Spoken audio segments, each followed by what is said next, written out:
यदि कोई patient intermittent fasting करना चाहता है तो उसको हम किस तरह से एक फास्टिंग शेड्यूल पर ला सकते हैं, किस तरह से उसका शेड्यूल को ऑर्गेनाइज कर सकते हैं ताकि वो इंटरमिटेंट फास्टिंग चालू कर सके और अपने काम को ऑर्गेनाइज कर सके और अपने लाइफ को ऑर्गेनाइज कर सके, अपने खाने पीने के पैटर्न को ऑर्गेनाइज कर सके ताकि वो एक हेल्दी इंटरमिटेंट फास्टिंग शेड्यूल को मेंटेन कर सके और उसको प्रॉब्लम भी ना हो।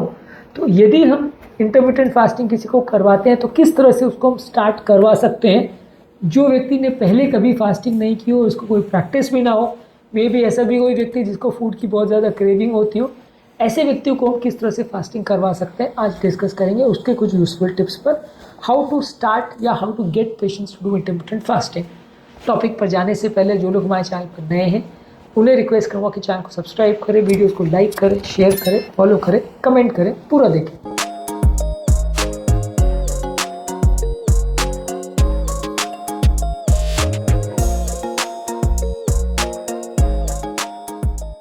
सबसे पहले तो हमें ज़रूरत है कि पेशेंट फास्टिंग के लिए सूटेबल है या नहीं, उसका एज, बॉडी मास कैसा है, डायबिटीज़ है तो कौन से टाइप की, क्रॉनिक डिजीज़ है तो कौन से टाइप के हैं, उसको वज़न कहीं बहुत ज़्यादा कम तो नहीं है, कोई उसको न्यूट्रिशनल प्रॉब्लम्स तो नहीं है, कोई साइकेट्रिक प्रॉब्लम्स तो नहीं है, अनएजुकेटेड या ऐसा व्यक्ति तो नहीं है जिसको आपको समझाना मुश्किल हो या जो समझ पाने में सब चीज़ों को प्रॉब्लम करे।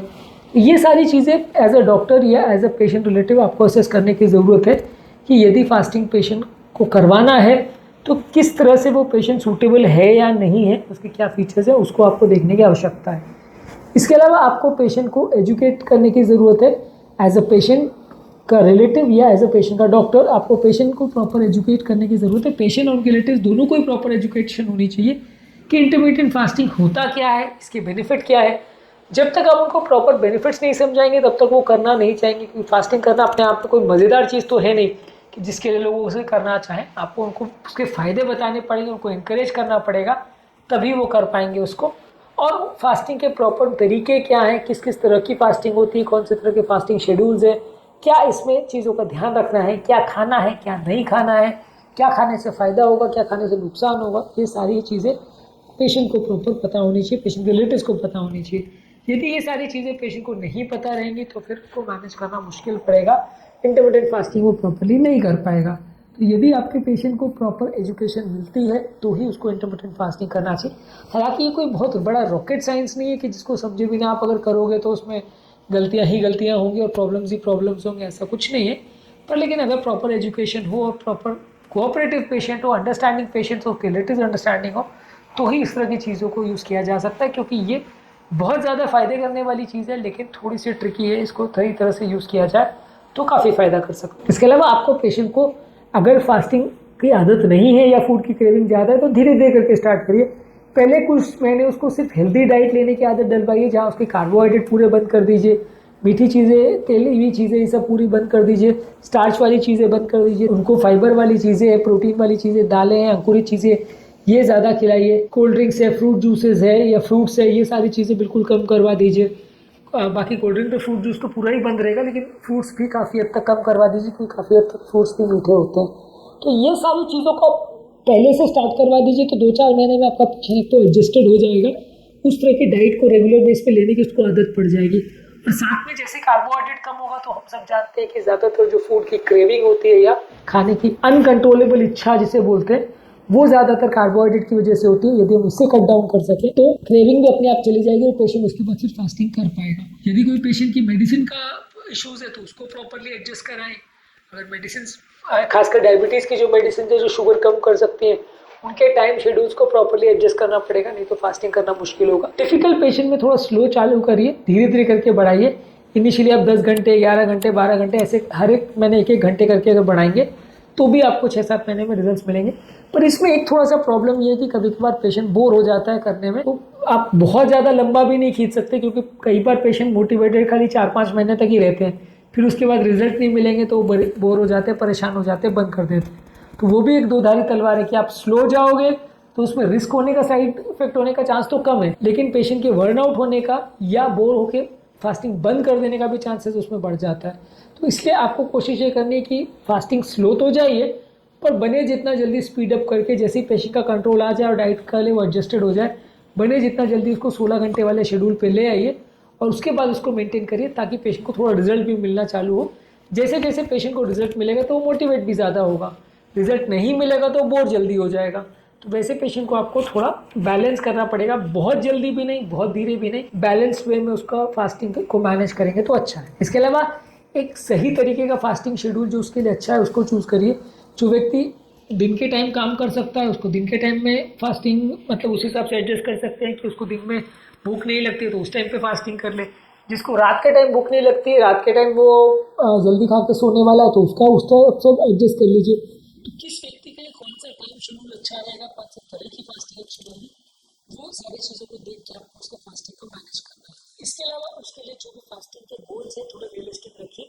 पहले के टाइम में आप उसको सीधा 24 घंटे या 18 घंटे की फास्टिंग पे लगा दोगे तो वो नहीं कर पाएगा। आपको पहले 10 घंटे का, 11 घंटे का, 12 घंटे का ऐसे बढ़ाइए, और अगर वो अच्छे से मेंटेन कर रहा है तो फिर उसको 16 घंटे 18 घंटे में लेके आइए। पर थोड़ा रियलिस्टिक गोल्स रखिए। बहुत ज़्यादा अननेचुरल या बहुत ज़्यादा अग्रेसिव गोल्स आप रखोगे तो कई बार पेशेंट उतना मैनेज नहीं कर पाता, डिप्रेशन में चला जाता है और फिर प्रॉपरली मैनेज मेंटेन नहीं कर पाता। इसके अलावा प्रॉपर सपोर्ट और मॉनिटरिंग होना चाहिए, आसपास के परिवार वालों का प्रॉपर सपोर्ट मिलना चाहिए। कोई भी इस तरह का फास्टिंग या इस तरह की चीज़ें तब सक्सेसफुल हो पाती है जब परिवार में कई लोग इसको करें और सब एक दूसरे को इनकरेज करें। अगर परिवार में एक व्यक्ति कर रहा है और बाकी लोग उसको डिस्करेज कर रहे हैं तो वो कभी नहीं कर पाएगा। तो इसलिए कोशिश करिए कि परिवार में सारे लोग मोटिवेटेड हो और सारे लोग उसको इनकरेज करें, उसको सपोर्ट करें। जो चीज़ें या जो खाने की चीज़ें उसको चाहिए, जो उसके फास्टिंग के लिए ज़रूरी है उसको प्रोवाइड करें, जो चीज़ें उसके लिए बुरी है उसको अवॉइड करें। तो ये सारी चीज़ों में परिवार वाले कोऑपरेट करेंगे और मॉनिटर भी करेंगे तो फ़ायदा होगा। अब मॉनिटरिंग से मतलब ये है कि वो पेशेंट क्या खा रहा है, कैसे खा रहा है, कितना खा रहा है, सही फास्टिंग मेंटेन कर रहा है कि नहीं कर रहा, बीच बीच में वो कुछ चीट तो नहीं कर ले रहा, बीच बीच में जाके खा तो नहीं ले रहा। तो ये सारी चीज़ों को आप प्रॉपरली मॉनिटर करिए। हाँ, अगर साइड इफेक्ट्स भी हो रहे हैं या प्रॉब्लम्स हो रहे हैं, हाइपोग्लाइसीमिया हो रहा है तो भी आपको प्रॉपर मेंटेन करना पड़ेगा, क्योंकि आप उसको अपने हाल पर छोड़ नहीं सकते, क्योंकि पेशेंट कई बार बीच बीच में गड़बड़ा जाता है, उसका मोटिवेशन भी बीच बीच में कम हो जाता है। तो आपको उसको इनकरेज करना पड़ेगा कि वो सही तरह से अपना फास्टिंग को मेंटेन करे, उसको अच्छी तरह से कंटिन्यू करे। इसके अलावा आपको प्रॉपर खाने पर और प्रॉपर पानी पीने पर एम्फोसाइज करना पड़ेगा कि वो पानी ज़्यादा मात्रा में पिए और क्या क्या चीज़ों को खाए, कौन कौन सी ऐसी चीज़ें जो खाने से फ़ायदा करेगी, कौन सी नुकसान करेगी, ये आप उसको प्रॉपर जानकारी दीजिए। न्यूट्रिशन में proper low calorie high nutrition वाली चीज़ों को ज़्यादा स्ट्रेस करिए। यदि आपका पेशेंट तला गला चीज़ें खाएगा, अनहेल्दी चीज़ें ज़्यादा खाएगा, जंक फूड ज़्यादा खाएगा तो उसको काफ़ी चांसेस है कि उसकी हेल्थ बिगड़ेगी और उसको प्रॉब्लम ज़्यादा होगी। तो आप ये कोशिश करिए कि वो हेल्दी खाना ही खाए, ज़्यादा लो कैलोरी डाइट्स पर ही ज़्यादा फोकस करे और ओवर ईटिंग नहीं करे। कई बार क्या होता है, पेशेंट्स जो है फास्टिंग तो कर लेते हैं लेकिन बच्चे कुछ टाइम में वो बहुत ज़्यादा खाना खाने लगते हैं, जिसकी वजह से उनकी फास्टिंग गड़बड़ा जाती है या उनको टारगेट्स नहीं मिल पाते हैं। तो कोशिश करिए कि वो प्रॉपर वे में डाइटिंग करे और अपने रूल्स को ब्रेक ना करे, अननेसेसरी कुछ एडवांटेज लेने की कोशिश ना करें बीच बीच में। नहीं तो कई बार क्या है, लोग एक्सरसाइज बंद कर देते हैं, खाने का मॉनिटरिंग बंद कर देते हैं, तला तीखा खाने लग जाते हैं, बहुत ज़्यादा अनहेल्दी खाना खाने लग जाते हैं, तो ये सब में आपकी फास्टिंग गड़बड़ा जाती है। इसके अलावा कंटिन्यूसली पेशेंट की हेल्थ पैरामीटर जैसे उसका बीपी, शुगर, कोलेस्ट्रॉल है, उसका ओवरऑल परफॉर्मेंस कैसा है, सैचुरेशन वगैरह कैसा है, ये सारी चीज़ों को मॉनिटर करते रहिए, क्योंकि अगर मॉनिटरिंग नहीं करेंगे तो फिर कभी कभार हेल्थ पैरामीटर्स बिगड़ सकते हैं, पेशेंट की हेल्थ भी बिगड़ सकती है, प्रॉब्लम्स होने का चांस बढ़ सकता है। तो उसकी प्रॉपर मॉनिटरिंग करते रहिए। इसके अलावा पेशेंट को भी खुद का केयर लेने के लिए इनकरेज करिए कि वो खुद का ध्यान रखे, सब चीज़ों को प्रॉपरली खुद ही मॉनिटर करे। यदि परिवार में कोई इतना अच्छा नहीं है या कोई इतना इंटरेस्टेड नहीं है जो सारी उसकी मॉनिटरिंग कर सके, तो पेशेंट खुद की मॉनिटरिंग भी कर सकता है। बस ये है कि प्रॉपर सही तरह से उसको समझ में आना चाहिए कि क्या चीज़ों को मैनेज करना है और यदि कोई प्रॉब्लम हो तो किससे डिस्कस करना है और क्या चेंजेस कर रहे हैं। ये सारी चीज़ों के बारे में पेशेंट का एजुकेशन होना प्रॉपर ज़रूरी है। कंटिन्यूस पेशेंट को मोटिवेट भी करना ज़रूरी है, क्योंकि 10-5 दिन तो पेशेंट कर लेता है, फिर बाद में जब उसको रिजल्ट्स नहीं मिलते हैं तो बोर हो जाता है।